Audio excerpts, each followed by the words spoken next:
always do with the Parsha in a nutshell. And once we read the nutshell, we'll see where we want to go with this. Okay, Parsha in a nutshell. Share, I think this works. The children of Israel, first of all, Shemot. Shemot is the name. It's the name of the Parsha, but it's also the name of the book. The second book of the Torah in English is Exodus, which seems in some ways more appropriate because it discusses the slavery and the Exodus, but the Hebrew name is Shemot. And Shemot literally means names, which is a strange name for a book, but we'll get to that hopefully. In any case, the children of Israel multiply in Egypt. Threatened by their growing numbers, Pharaoh enslaves them and orders the Hebrew midwives, Shifra and Puah, to kill all male babies at birth. When they do not comply, he commands his people to cast the Hebrew babies into the Nile. A child is born to Yocheved, the daughter of Levi, and her husband Amram, and placed in a basket on the river, while the baby's sister Miriam stands watch from afar. Pharaoh's daughter discovers the boy, raises him as her own son, and names him Moses. So we don't get all the details in the story, but in short, as we know, Moshe is placed in the basket. Pharaoh's daughter discovers the basket. The sister offers to find a woman to nurse the baby, and she goes and calls the child's mother, her own mother. And so ironically, Moshe's own mother raises Moshe with the permission of Pharaoh's daughter, and Pharaoh himself was the one who decreed that all the sons be thrown into the Nile. In any case, then she gives Moshe back to the Pharaoh's daughter. We continue to the next section. As a young man, Moses leaves the palace and discovers the hardships of his brethren. He sees an Egyptian beating a Hebrew and kills the Egyptian. The next day, he sees two Jews fighting. When he admonishes them, they reveal his deed of the previous day, and Moses is forced to flee to Midian. In other words, the day before he killed the Egyptian, now he goes and sees two Jews quarreling. One is about to hit the other. Moshe says, "Why are you hitting your brother?" He says, "What, you're going to kill me like you killed the Egyptian?" So Moshe is afraid. Pharaoh hears about it. Pharaoh wants to kill him. So Moshe disappears, runs away to Midian. There, he rescues Jethro's daughters. In other words, we read the Torah describes how most of the shepherds were men, and they did not allow the Jethro's daughters to water their sheep. And Moshe rescues the daughters, helps them feed and water their sheep. He marries one of them, Zipporah, and becomes a shepherd of his father-in-law's flocks. So Moshe now is far away from Egypt. He's in Midian, living happily ever after. He's married. He's got the perfect career. He's raising sheep. Everything is perfect. Nothing can go wrong. Of course, God calls. Second to last paragraph. God appears to Moses in a burning bush at the foot of Mount Sinai and instructs him to go to Pharaoh and demand, "Let my people go so they may serve me." Moses' brother Aaron is appointed to serve as his spokesman. In Egypt, Moses and Aaron assemble the elders of Israel to tell them that the time of their redemption had come. The people believe, but Pharaoh refuses to let them go and even intensifies the suffering of Israel. Moses returns to God and protests. "Why have you done evil to this people?" God promises that the redemption is close at hand. So this is, ladies and gentlemen, the story in a nutshell. A lot to talk about, a lot to say, but that is the nutshell. Of course, each one of these stories we could really read inside and analyze. We'll do it hopefully to some of the stories with God's help. Okay, so I just want to make a comment about the name of the Parsha and the name of the book.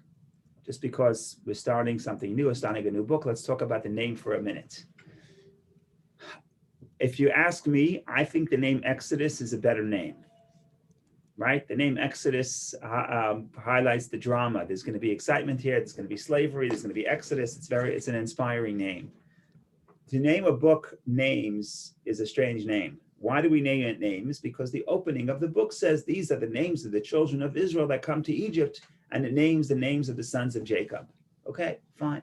But what kind of name is names? Why do we name the book names? Like, how is that telling How does that convey the sort of the content and the story of the book? Seems like it's just a technical name. It's not really, doesn't really carry any significance.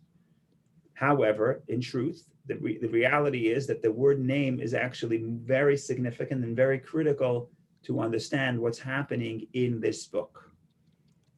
And to think about it, as you want to think about it, what is a name and how is a name different than a number? So there's going to be another book in the Torah, the fourth book, which is called the Book of Numbers. Why is it called the Book of Numbers? Because it begins with a census of all the Jewish people. And this book is the same thing. The second book begins, in a sense, with the census. It says, these are the names of the children of Israel that come to Egypt. And it lists some of the names, the sons of Jacob, and then it gives a total that says there were 70 people who came to Egypt. So the question, of course, so you could have called you could have called this book Numbers, not names. So what's the difference between a name and a number?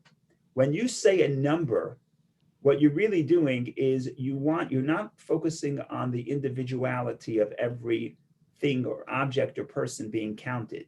When you say a number, you're looking at the common denominator between everybody. So if you say, well, okay, there are 300 million Americans, if you say there's 1.5 billion Chinese, right? You're not emphasizing the individuality of each member of the group. All you're talking about is what they all have in common. They're all Americans, they're all Chinese, they're all Israelis, etc. What is a name? A name is the opposite.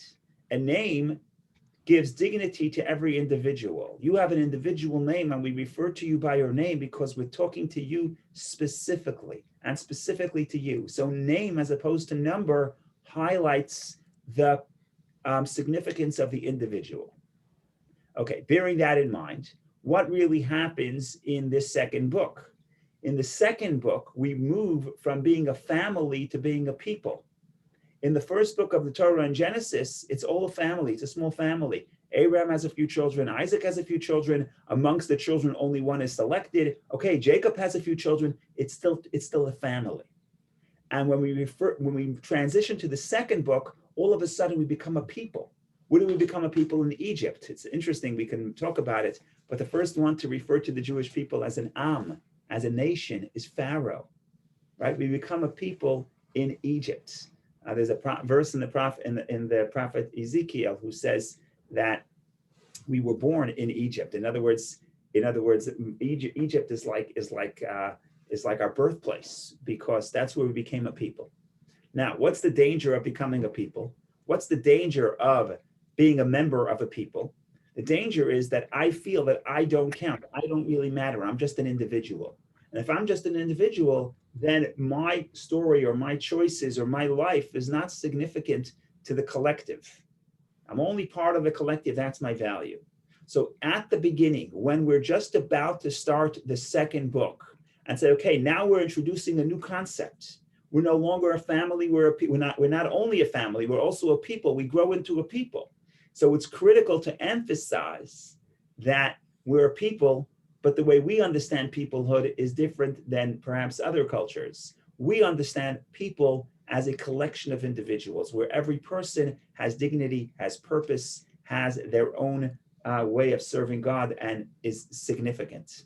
And if we had time, we can point out how in all the major stories of the book, it emphasizes the power and the significance of the individual. So again, to summarize, we named the book of names, not like as opposed to the fourth book, which is the book of Numbers, because here in this book, at the point of transition from family to nation, we want every member of this group to understand that they are critical, they have a name, they have significance, they have a unique contribution to make within the collective family. So that's just a comment in short on the concept of the name.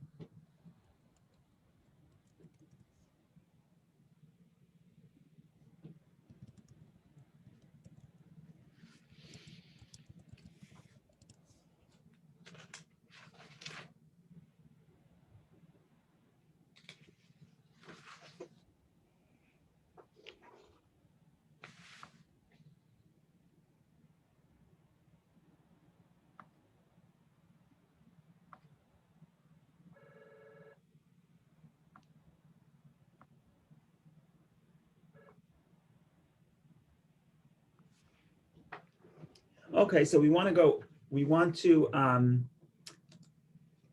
get to some of the important stories of the Torah. I also want to talk about some things that we didn't talk about in the past years.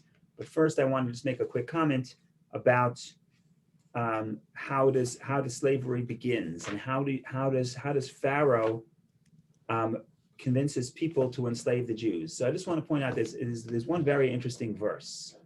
Let me pull it up here. Parsha text.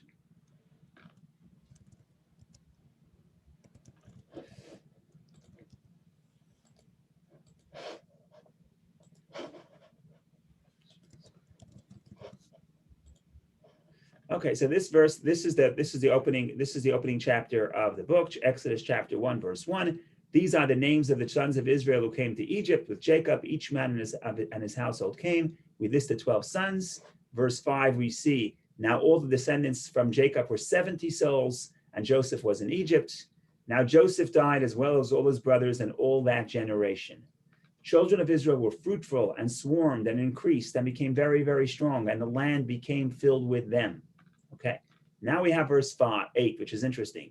A new king arose over Egypt who did not know about Joseph. He said to his people, behold, the people of the children of Israel are very numerous and stronger than we. Get ready, let us deal shrewdly with them, lest they increase, and a war befall us, and they will join our enemies and wage war against us and depart from the land.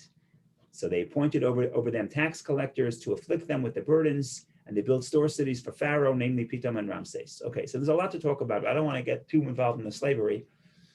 A few things happen here. First of all, I alluded to this before. He's the first person, Pharaoh is the first person to call the Jewish people, a nation. He said to his people, behold, Am B'nai Yisrael, behold the people of the children of Israel. Verse 9, or people in Hebrew, Am is people, but Am is a nation. He said to his nation, behold, the nation of the children of Israel. What is he doing here? He's telling his people that the Jews are outsiders, they have a different nationality and a different loyalty, and therefore they are a threat. So it's interesting, before he could say the fact that they are a threat, a military threat, why are they a military threat? The introduction must be because they're a different they're a different people. So he uses that term not in our favor, but against us, to highlight that we have a different loyalty. And he's not the last, maybe he's the first anti-Semite to do that, but certainly not the last. So if you read a little bit about Jewish history, you probably heard other people saying the same thing. The Jewish people are a separate nation, not loyal to ours. Verse 8 is also interesting. A new king arose over Egypt who did not know about Joseph. That is inconceivable. How could it be that Joseph, who saved the entire civilization, would be forgotten a few decades after he lived? This is a problem. So there are Rashi quotes two commentators from the Talmud, Rav and Shmuel, two sages in the Talmud. One says it's a new king who never heard of Joseph. The other one says it's not a new king, it's the same king. So when the verse says he did not know Joseph, it means he acted as if he did not know Joseph. Because that second rabbi says it's inconceivable that this king never heard of Joseph. It's not conceivable. But there's another interpretation in the meaning of he did not know Joseph, and that's interesting. The other interpretation is, it's not that he didn't know Joseph. Of course, you open the history book, you would hear about Joseph. Joseph did not live a long time before, and Joseph was well known at the time. When it says he did not know Joseph, it means he did not take to heart the lesson of Joseph, the story of Joseph. What's the story of Joseph? Story of Joseph, his brothers tried to kill him. And what happened? Not only did he survive, but actually the persecution of his brothers led him to greatness. If his brothers would never persecute him, if they had not tried to kill him and then sell him as a slave, he would never rise to power. So the message, really the takeaway, what's the takeaway of the story of Joseph? Is that you are not able to destroy Joseph. In fact, the more you oppress Joseph, you're actually contributing to his growth. And that's exactly what they missed. And that's what the verse highlights. It's a very interesting verse. The verse highlights, let's find it.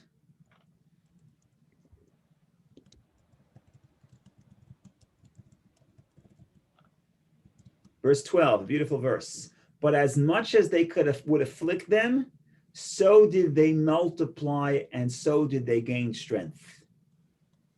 Right? They gained strength as much as the affliction. The more they afflicted the Jews, the more the Jews succeed, the more the Jews grow and increase, because that's the nature. Nature is sometimes opposition. When a person is faced, or a nation is faced with challenges, that's specifically when they are more committed to survival and more committed to thriving, and that's what happens in those circumstances. And therefore, it's no surprise that specifically in the place of Egypt, the place of oppression, is where the people become a people and feel connected to each other and multiply and grow. So that is about the beginning of the origins of the slavery. Of course, there's a lot more to say. The question, of course, is what's the next? What is the next point you want to discuss? We have the scene of the burning bush, which is very important. We have to understand the conversation between God and Moshe, which is very important. We discussed some of it in the years past, but perhaps we should focus on something we have not discussed in the past as best as I can remember. And that is also sort of the end of the story with Moshe, with God trying to convince Moshe to go and take the people out of Egypt. There's a lot of conversation back and forth. Some of it we have discussed, but some of it we have not. And we want to think about that story. And specifically what we're going to refer to is the signs that God presents to Moshe to convince him to display to the people, to prove to the people that he is indeed an authentic prophet. But before that, let's say something that we say every year. And the question is, what are Moses' credentials? Why was he chosen? He becomes the greatest Jewish leader. He gives us the Torah. He takes us out of Egypt. Why was he chosen? What was it about him? Was he good looking? Was he brilliant? Was he humble? Was he charismatic? What was he? So the Torah does not really doesn't tell us much about why he was chosen. Doesn't tell us why he was chosen. It's actually it does tell us why he was chosen. But what the Torah does tell us, the Torah gives us 3 stories. Before we read about the story of the burning bush, when God comes to Moshe and says, go tell Pharaoh to let my people go, the Torah gives us 3 stories about Moshe. So perhaps those stories indicate Moshe's character, and they are the reason, and they define the reason why he was chosen and what it takes to be a leader. So if you really want to understand Moshe's credentials, you have to look at those stories, and you have to see what those stories contribute to the narrative. So briefly, the 3 stories are as follows. Story number 1, Moshe goes out to his brethren. He sees an Egyptian hitting a Jew. What does Moshe do? He intervenes, he defends the Jew, kills the Egyptian. Story number 1. Story number 2, the next day Moshe goes out, he sees 2 Jews fighting. What does he do? Gets involved, gets mixed in, right? Mixing into other people's business. Apparently that's a Jewish thing. So he mixes into other people's business. Is why you're hitting your friend. Who asked you? Why are you hitting your friend? Okay, that's story number 2. And it's at great cost to himself, because he puts himself in danger. Now he has to run away because Pharaoh wants to kill him, because these people start spreading, oh, you're the guy that killed the Egyptian yesterday. Story number 2. Story number 1, Egyptian hitting Jew. Moshe intervenes. Story number 2, Jew hitting Jew. Moshe intervenes. What's story number 3? Moshe runs away, and Moshe goes to Midian. He comes, he's a stranger, his first time at the land. You just show up. Don't rock the boat, okay? Midianites oppressing Midianite girls or women, young women. What does Moshe do? He gets involved, okay? So what do you see? What's the pattern here? The pattern here, Moshe is somebody who cannot sit idly by. He can't sit on the side in the face of suffering. When he sees an oppressor, he gets involved. That's the consistent thread between all those 3 stories. Okay, that's what a leader is. A leader is somebody who doesn't mind his own business, and when he sees injustice, he feels compelled to get involved. That's generally speaking. Okay, let's get specific and see how these stories evolve. Okay, what is easier? Which of the stories is the hardest to get involved in?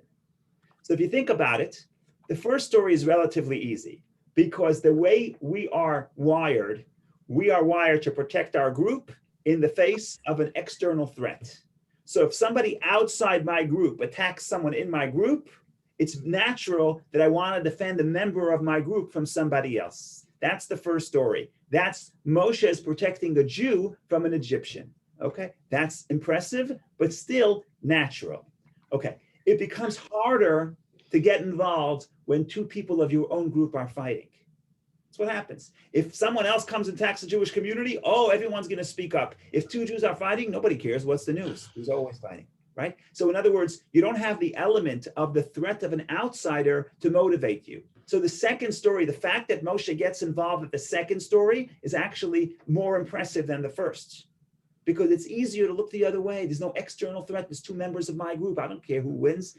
It's easier to look the other way. And now the hardest thing to do is to get involved when it's a stranger against a stranger. It's none of your business.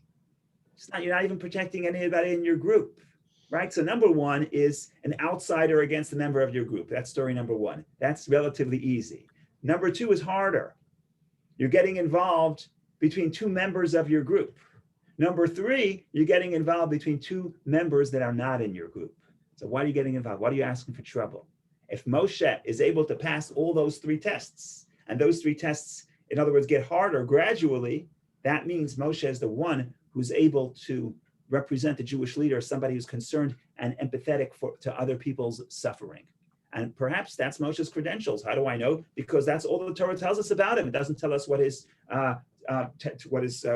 report card was. It doesn't tell us his SAT scores. Doesn't tell us anything. All it tells us is these. Okay, I'm going to just say one more point on this before we go to the new stuff. One more point. How did Moshe get this character? Who taught him? Where did he learn this concept of empathy? Did he go to yeshiva? Did he go to cheder? He didn't. He grew up in the house of Pharaoh's daughter, Pharaoh's palace, really, because he was raised by Pharaoh's daughter. So who taught Moshe? Was it just innate? Or did someone help him realize these values? Did someone help him express these values? So there's a fascinating interpretation that says, who taught Moshe this? Of course, this was Moshe's mother, not his biological mother, who was a great woman, but her ability to educate Moshe was limited because she raised him when he was very young, and then she gave him back to Pharaoh's daughter. Who taught Moshe empathy? Pharaoh's daughter.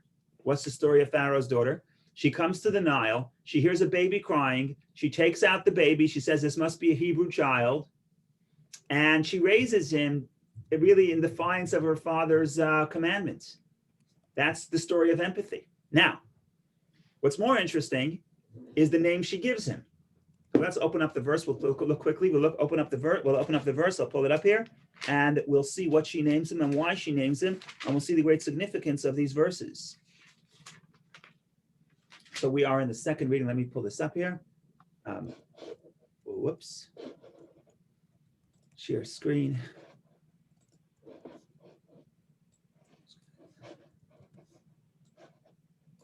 So I'm looking at the second reading of the Parsha. Okay, so here we go. Read a few verses. Pharaoh's daughter, verse 5. Pharaoh's daughter went down to bathe. I'm in chapter 2. Verse 5. Pharaoh's daughter went down to bathe to the Nile, and her maidens were walking along the Nile. And she saw the basket in the midst of the marsh, and she sent her maidservant, and she took it. She opened it, and she saw him, the child. And behold, he was a weeping lad, and she had compassion on him. And she said, this is one of the children of the Hebrews. His sister said to Pharaoh's daughter, shall I go and call for you a wet nurse from the Hebrew woman, so that she shall nurse the child for you? Pharaoh's daughter said to her, go. So the girl went and called the child's mother. Pharaoh's daughter said to her, take this child and nurse him for me, and I will give you your wages. So the woman took the child and nursed him. The child grew up, and she brought him to Pharaoh's daughter, and he became like her son. She named him Moses, and she said, for I drew him from the water.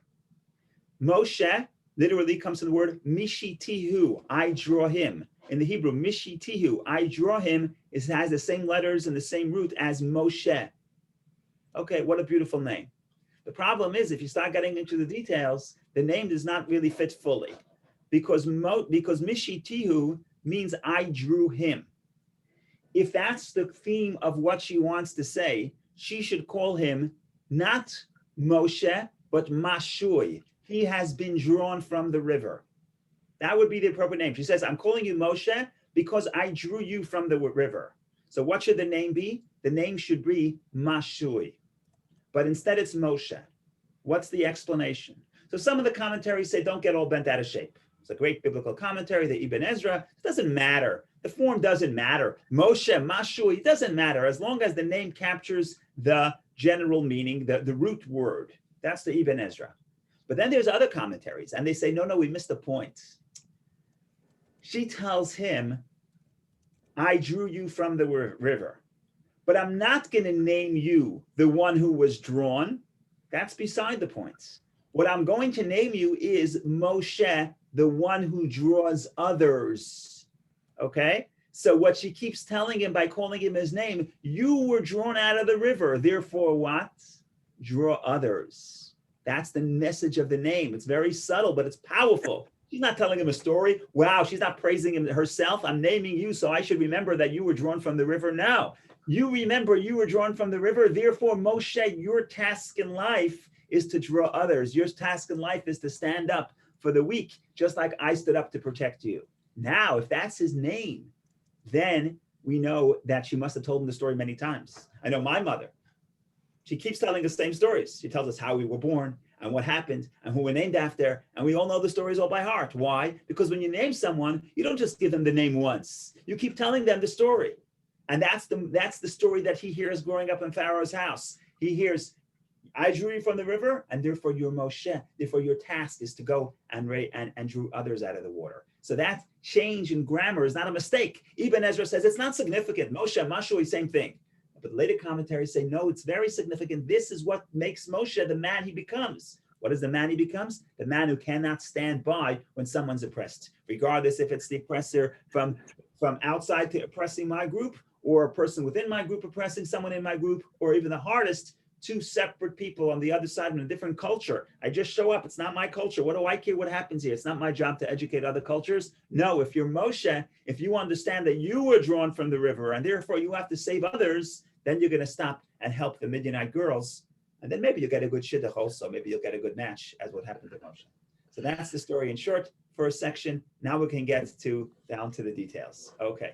Rabbi, can I ask you a quick question? What interpretation that was? Please go ahead. Go ahead. I didn't hear the question. Did you?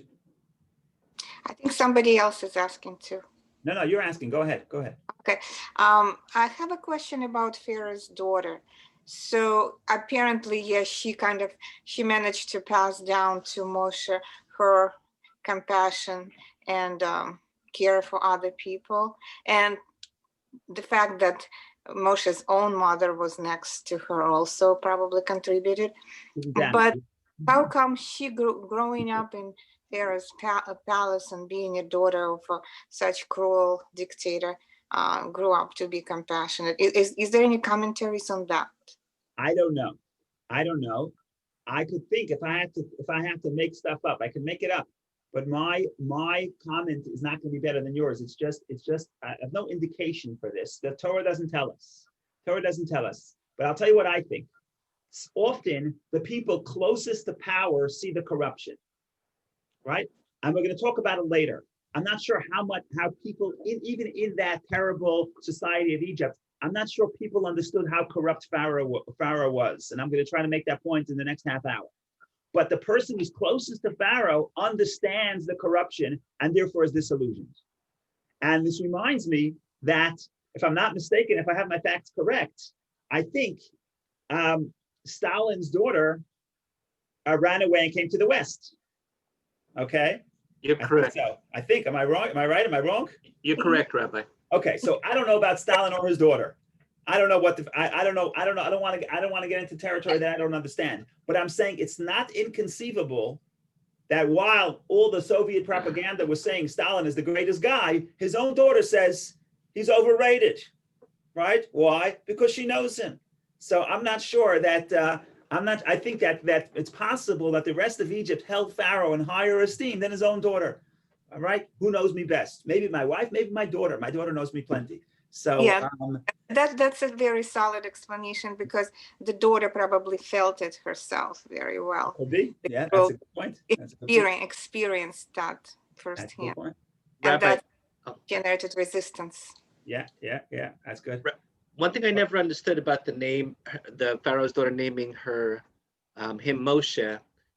Pharaoh commanded all the boys to be drowned in the river, and she says, "I got this kid, and I named him. I draw him from the river." Doesn't that make her like kind of like it's like in your face, daddy? Maybe it's a protest. Maybe it's a protest. You know, if you're living in a dictatorship, you can't take out an ad in the New York Times protesting against the government, right? But what you could do is you do subtle protests, and that's a protest. I'm not sure Pharaoh is interested to know why she named. I don't know if Pharaoh ever asked her, "Why did you name your son that?" Maybe Pharaoh never asked. Maybe Pharaoh didn't care. Maybe Pharaoh is narcissistic. I don't know. But I would say if I had to write a play about Pharaoh's daughter, I would say absolutely, this is an absolute protest. This is rebellion. Absolutely. The fact that she names him that name is a protest against her father every day. Also, Khrushchev's son came to live in America for the same reason. Okay, there you have it. They have a joke that President Reagan said. You probably know the joke, but I'll say it anyway. The joke is that the American tells the Soviet citizen, he says, you know, we have freedom in our country. I can walk up to the White House, not bang on the president's door and say, "Mr. President, you have no idea how to run a country." So the Soviet citizen says, "Big deal, I can do the same thing." So he says, "Really?" He says, "Sure. I can walk into the White House, I could bang on the desk and say, "Mr. President, you don't know how to run your country." Okay, so you can't do that in the Soviet Russia. So the point here is that in a way, how to lodge a protest. Neil's point is wonderful. How to lodge a protest is maybe by naming your son, and maybe that's the way to lodge the protest. Okay, enough about that. Not because it's not important and not interesting, but we have so many other things to cover, unfortunately, or fortunately, depending how you look. Rabbi, you mentioned it. You mentioned Ibn Ezra was the one who said the names didn't matter. Do you know who it was who said the names do matter? I'm not sure who's the only one, but Shamshon Nefal Hirsch makes that point. The Mashui Lo Moshe. It's not only him. It's based on earlier commentators, but other people say Moshe means you're going to be the one who take the Jews out of Egypt. So it's not his original. It's not Shamshon Nefal Hirsch's original idea, but he articulates it in the most beautiful way, and that's why I'm going to attribute it to him. But it really comes from earlier sources who explain the Chizkuni and others say that Moshe refers to the one who will draw the Jews out of Egypt. So in other words, this concept, the idea, noticing that the change from Mashui, the one who was drawn, to Moshe, the one who will draw, that a few commentators pick up on this. It's a few hundred years old at least. Rabbi, I want to echo, I think it also echoes the idea that you taught us last week about Ephraim and Manasseh. The names, yeah. So the names, when a person names a child in the Bible, it's not a technicality. It's not that I'm going to Google and see what are the most common names in 2021. It's the aspirational. It's what you want your child to be. It's what you want your child to understand. And in that sense, naming him that name, it is very significant. So does the Jewish tradition have an idea that Pharaoh's daughter becomes a Jew? Oh, so there is a tradition that she becomes Jewish. And the way the rabbis find it is, let me pull up the verse if I can. She sounds very Jewish. No surprise you want her on our team. Okay, no, wrong. Second interpretation. I'm just going to pull up Rashi here and you'll see what the rabbis do. Says Rashi as follows. Does Rashi say it? No, Rashi doesn't say it. Verse 1. Rashi doesn't say it. I'm skipping. Okay, I'm gonna retract that. Rashi doesn't say it. But the verse says. Which verse? I'm looking at verse 5. Pharaoh's daughter went down to bathe to the Nile. The Medrash says that bathe. Why do I have to know that she went to the bathe? Maybe she went to take a stroll. Maybe she went to read a book on the beach. Why do I have to know that she went to bathe? She's not, the fact that she's in the water, I don't even need her to be in the water for the story, right? The story is she finds the child at the marsh, which is the side of the water. So why do I have to know that she's in the water? Why do I have to know she bathed? So the rabbis say, the Medrash says that to bathe is also metaphorically. metaphorically used to bathe is to spiritually cleanse herself, to go to the mikvah. And the rabbi says she goes to bathe at the Nile. It represents the fact that she wants to purify herself from the culture of Egypt. Now, it's very interesting. What's Pharaoh's daughter's name? We don't know. It doesn't say. It just says Bat Paro. Now, if you look in the different book of the Bible, in Chronicles, where it tells you the history of biblical history, there it says her name, Batya, the daughter of God. What a beautiful name, the daughter of God. Why doesn't it say it in the 5 books of Moses, the daughter of God? That's her name, Batya. It's a beautiful name. It's a very common Jewish name. So why does the Torah omit her name and only wait for Chronicles to tell you her name? So I once saw a commentary, I forget who says this, is that, let's think about this for a second. Her name was Batya, the daughter of God. Who named her the daughter of God? Pharaoh. What God was Pharaoh talking about? Of course, himself. You're the daughter of God. I'm the God, you're the daughter of God. So the Torah is not going to refer to to Batya as a daughter of God, because that's highlighting that Pharaoh thinks he's the God, and that's sort of giving credence to this idea that Pharaoh's the God. However, in Chronicles, at the end of the story, she already converted. Now she's the daughter of the true God. Oh, now you could name her Batya. So is it, I'm sorry. Go is ahead, it- Vicky. yeah, I just want to clarify, is it Hebrew or Aramaic?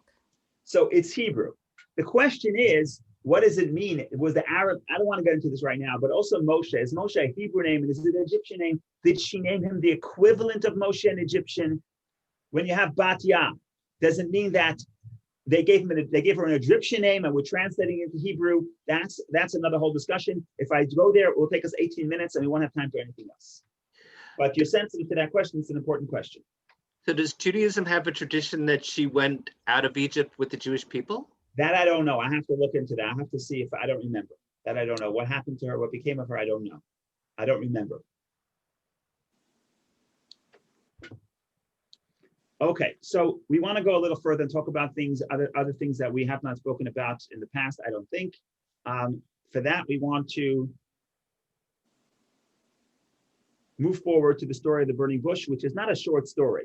And we discussed other elements of the burning bush, but we're going to do other ones. Basically, God comes to Moshe and says, take the job. He says, I don't want to take the job. And in general, he has 3 problems. Moshe has 3 objections. It's a good Jewish lawyer. I'm not taking the job. Why? I got 3 reasons. Number 1, the Jewish people are not going to listen. I'm not saying in the right order. Number 1, the Jewish people are not going to listen. I think that may be the order. Okay, number 1, the Jewish people are not going to listen. Number 2, who am I to go to Pharaoh? I can't even speak. I can't say a straight sentence. He stuttered. The Torah says he has a heavy lip and a heavy mouth. He can't speak clearly. So the people are not going to listen. Who am I? I'm the wrong messenger. Even if the people would listen, I'm not the right guy for the job. Find somebody else. And finally, Pharaoh's not going to listen. So these are 3 serious problems. And he had more objections. And the Torah, God is negotiating them back and forth, and they're discussing. And according to the tradition, it takes God 7 days to convince Moshe to take the job. That's how you know he's a good leader. If you don't want the job, everyone lining up to be the leader, you got to be worried. You have to be worried. You have to worry about it. So if someone doesn't want the job, then maybe he's the good candidate. In any case, what happens here is God has to negotiate. And eventually God negotiates a little bit. Then God says, you know what, here, I'm going to give you a sign. I'm going to prove to you that that the people, if the people don't believe you, I'll make 3 magic tricks. And these magic tricks are going to convince the people that you're genuine. And he does the 3 magic tricks. We're going to read it. Well, he does 2 of them. The 3rd one we'll do later. So one way to read this is, it's a simple question. We need to find a trick. We find a trick. You perform a miracle. You perform a magic trick, and the people will believe you. But that's a very superficial way of reading the story. You want to read the story and understand that these magic tricks, quote unquote, are not magic tricks. They are conveying a message here. They're not just speaking to the Jews, they're speaking to Moshe. And they're explaining to Moshe what is happening here and how he has to look at his mission. And now you understand these magic tricks are not just technical, they are metaphorical, and they're teaching a very significant message to Moshe. And because it's significant to Moshe, it's significant to us. And this is where it becomes relevant. It's not just to understand that Moshe got this magic trick from God to allow him to be able to convince the people. But no, this is an important message to God. So we want to do this. We have a few minutes left. What I want to do is I want to spend about 5 minutes just to read those verses inside. and then spend a few minutes talking about perhaps what is the possible significance of these signs.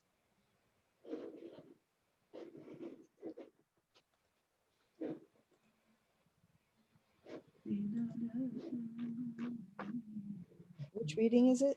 I'm going to look for it, find it. This is reading number 5. So we're deep into the discussion between Moshe and God at the burning bush.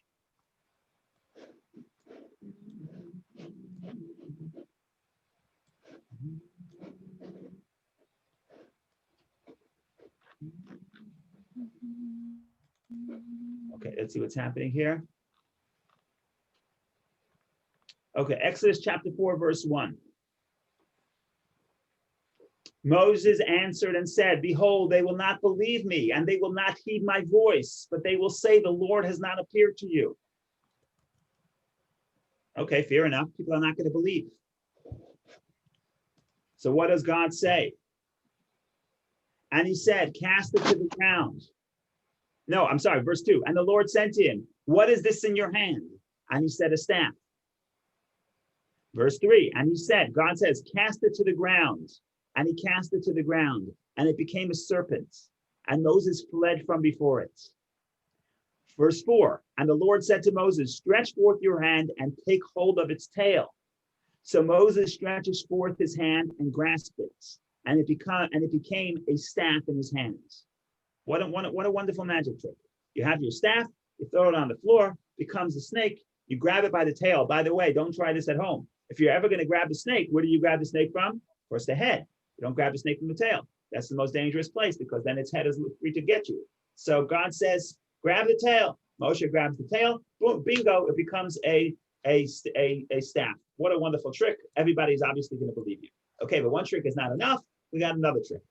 So we read verse 5. In order that they believe that the Lord God of their forefathers had appeared to you, and the God of Abraham, the God of Isaac, and the God of Jacob. Okay, one trick is not enough. Verse 6. And the Lord said further to him, now put your hand into your bosom. And he put his hand into his bosom. And he took it out, and behold, his hand was leprous like snow. And he said, put your hand back into your bosom.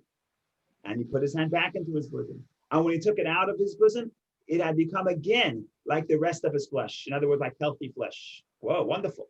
What a trick. You put it in, you take it out. It's covered in leprosy. You put it back in, you take it out, it's healthy. Beautiful, wonderful. And it will come to pass that if they do not believe you and they do not heed the voice of the first sign, they will believe the voice of the last sign.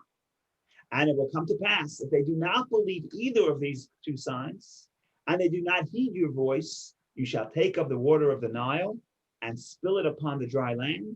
And the water that you take from the Nile will become blood on dry land.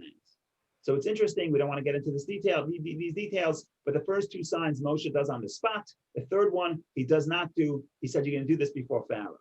It's not clear if he did it before Pharaoh. It depends which opinion you ask. Some people say this is referring to the first of the 10 plagues, right? The first of the 10 plagues is the plague of striking the Nile and turning the Nile into blood. It's not exactly the way it's written here, but it's close enough. And some people say this was part, sort of the initiation of the first plague. Okay, we got 3 wonderful magic tricks, and we know now the people are going to believe in Moshe. But again, as we said, there has to be some more. There has to be deeper significance to what these signs represent.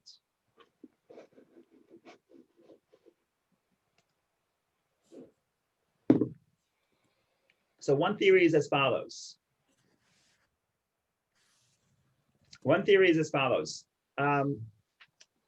These signs are really addressing the objections of Moshe.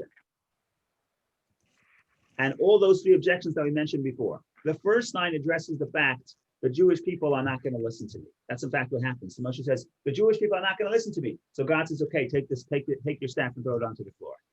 What is the message of this? How does this respond to the fact that the Jewish people are not going to listen to me? Moshe, what is Moshe's experience with the Jewish people? Remember, he doesn't have a vast experience. He grew up in the palace. He went out to see the Jews. He was there for 2 days. The second day, he already had to flee. The first day, he killed the Egyptian. The second day, she's one Jew hitting another Jew, and he has to run away because they say, oh, we're going to tell everybody that you killed the Egyptian. And they tell Pharaoh, here's about it. Moshe has to flee. So Moshe has exactly 48 hours to learn the character of the Jews. Now, what did he learn at that time? Are they a nice people? Are they comfortable people? No. If you try to protect the Jew from an Egyptian, they're going to come back and they're going to spread that news, and they're going to put you in danger. They're not grateful. And you know what? Moshe's diagnosis was not that off. If you look at the history of the next 40 years, they continuously complain and are not grateful for what he does for them. And they're a bag of trouble, okay? So Moshe comes to the people and comes to God and says, these people are not going to listen to me. They are not people that are on the level that have the spiritual maturity to be able to understand the concept of freedom, the concept of creating a people of brotherhood. These people are not spiritually developed to that degree. What does God say? God says, okay, let's look at the staff and the snake. What does a snake represent? A snake is, in the Torah, a snake is like the most dangerous and lowest animal. And you take your staff, you throw it onto the floor as a snake. Moshe, the snake is the way Moshe looks at the people. Moshe sees the people as a snake. You know, the snake also in the Torah, a snake is a symbol for slander. The snake has his tongue out. And Moshe is saying, these Jews, they spoke slander. They told Pharaoh that he killed the Egyptian. So Moshe is saying the people that you sending me to are like a snake. They are not on the spiritual level ready to be redeemed. And what God tells Moshe is, no, you're misunderstanding. The reason why they are like a snake is because they are on the floor, because they're being dirtied by the earth, because they were put down so low. But if you elevate them, and that's your job as the leader, you will see that the snake is actually a staff. And a staff in the Torah is a symbol of prominence, a symbol of leadership, a symbol of importance. And that's the message to Moshe. The message to Moshe is, of course, it's the trick to get the people's attention, but it's really getting Moshe's attention. So when you look at somebody and you see somebody's in a negative place, the job of the leader is not to say you're a serpent, this guy's a serpent. It's to understand that he's a serpent because of the oppression, because of the external circumstances, because he has been pushed down to the earth. And your job is, don't be afraid. Grab the serpent and don't be afraid. At the tail, at the end, at the lowest parts. And then you will see that this person, if you elevate that person will no longer be a serpent. That person will be a staff. That is the first message. Now we get to the second message. The second message is Moshe saying, what is Moshe saying in the second message? He says, who am I? I'm not the right guy for the job. I would rather do what I'm good at. What am I good at? I sit alone with my sheep. I'm grazing my father-in-law's sheep, and I have these visions of God at the burning bush. It's a wonderful place to be, and I don't get involved in going out there and expressing my leadership skills. In other words, Moshe wants to stay within himself. He doesn't want to lead. He doesn't want to take responsibility for others. What does God say? What happens when you put the hand in your bosom, in your jacket, in your garments? What happens is you take it out and it's leprosy. What is leprosy? In biblical times, leprosy represents a form of death. There's no life. There's no life in the skin. That's why it's like leprosy, like white. There's no blood. There's no life. If you stay within yourself, you're in some sense, you're dead. You're not expressing your potential. You're not allowing your potential to come to life. And that's the second message to Moshe. Don't keep your hand to yourself. You have to bring it outside of yourself, and then you will be healthy. Then you will express your divine given talents. Everybody, in some sense, has these divine given talents. Sometimes it's more comfortable to keep it to ourselves. But if we do, it withers and dies because we are not expressing it, and we're not exercising it. And if you have a talent and you don't develop it and exercise it, it becomes leprosy. It becomes dead skin. And that's what God is telling Moshe. The second sign is really to Moshe, not to the people. I mean, it's to the people also, but the takeaways for Moshe. So sign number one is don't estimate the Jews. Sign number two is don't underestimate your own ability, and understand if you keep your qualities for yourself and you don't express them, they're going to become leprosy. They are going to be dead. You're not reaching your full life. You're not exercising the full life and the full power that you have within yourself. And finally, the third lesson. The third lesson is the water of the Nile turns to blood. And this relates a little bit to what Vicky said about before, but what Vicky said before about Pharaoh's daughter seeing the corruption. And for that, we need like a minute introduction where Nachmanides says that Pharaoh is very clever. Pharaoh does not give out an official decree to throw the children into the Nile. Pharaoh just tells his people, you guys do it. You do it. You can throw the Jewish kids in the Nile and we're not going to prosecute you. In other words, you have permission, but it was never a decree directly from Pharaoh on the books to the Jews or on the books to the law in general that we're supposed to throw the Jewish children into the Nile. Problem was that if a Jewish child would call the police and say an Egyptian threw my kid into the Nile, the police would say, oh, do you have evidence? Do you have witnesses? Oh, you don't have Egyptian witnesses, we can't prosecute. In other words, the corruption, the murderous nature of that kingdom was not in the open, right? So just like today, every dictator, they have propaganda machines telling everybody how benevolent they are. And in reality, the cruelty and the blood is hidden. And that's what the Nile is. What's the Nile? The Nile is a symbol of life in Egypt. It irrigates the entire Egypt. It's the source of their agriculture. It's a source of all their technology. They created bricks from the water irrigated by the Nile. And it's the most peaceful and beautiful place in Egypt. Right? I think 90%, a tremendous amount of percent of Egypt lives very close to the Nile. But so on the surface, right? You surface the propaganda, sees water, it's so pure, it's so pleasant. But what's inside the Nile? Inside the Nile is blood, because that kingdom is so deadly. It actually literally throws the kids into the Nile. The Nile deep down is really blood. The tranquility, the beauty of Egypt is only a facade. Deep down, it's a murderous regime. And what God is telling Moshe is don't be afraid of Pharaoh, because ultimately these regimes, you could only hide the blood for so long. Eventually, the corruption will surface. Eventually, the people will turn around against the Pharaoh. Eventually, people will see the murderous regime will not be able to last. And that's the vulnerability of Pharaoh. Even though on the surface he looks so powerful, ultimately corruption is not going to survive. Ultimately, the facade of water, of tranquility, of peace is going to collapse, and it will become into blood, and everybody will see the murderous nature. And that's when the society breaks down. I think the daughter of Pharaoh was a little bit premature, was a little early. She was early to see this, but eventually everybody will see it. So according to that, these three signs really represent the three messages that Moshe's three objections. He says, the people are not going to believe me. The people are very low. They're like a snake. They can't get along with each other. When somebody comes to help one Jew, the other Jew goes and informs the Pharaoh. And God says, of course they're like snakes because of the oppression. Raise them up, grab them in your hand. You will see they will become a staff. The second point is Moshe says, I'm not the one to communicate. I have certain talents, but they are more beneficial for leading an introverted life, a spiritual life. Don't put me in the position where I have to express myself. I'm not good at it. And God says, if you keep your hand in your bosom, you're going to become like leprosy. That potential that you have to lead is going to die out. You have to take it out of your hand and express it. And finally, the third thing is understand that every regime, if it's a murderous regime, eventually the crimes will come to the surface and the facade of the peace will collapse. And that's how a mighty kingdom will crumble at the right time.